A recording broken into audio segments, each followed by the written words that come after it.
36 വർഷമായിടാ മനസ്സേ ഞാൻ പോലീസില്. ഇതിനിടയിൽ പുറത്ത് അറിയുന്നതും അറിയാത്തതുമായ പല ചെറ്റത്തരങ്ങളും ഞാൻ ചെയ്തിട്ടുണ്ട്. പക്ഷെ അതിനൊന്നും എനിക്ക് ഒരു റിഗ്രറ്റും ഇല്ലടാ. 2 ദിവസം കഴിഞ്ഞ് ഞാൻ ഡിപ്പാർട്ട്മെന്റിൽ നിന്ന് റിട്ടയറായി DYSP മെഡലും വാങ്ങി ഇറങ്ങുമ്പോ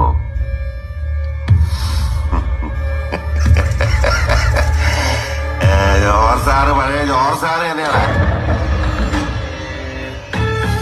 നീ ആരെയാണ് ഈ പേടിപ്പിക്കുന്നേ എന്നെ?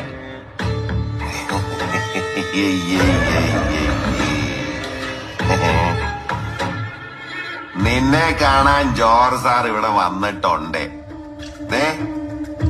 നിന്റെ മുമ്പില് ജോർജ് സാർ ഇങ്ങനെ നിൽക്കുന്നുണ്ടേലേ നീ ജോർജ് സാറിനെ ഇനിയും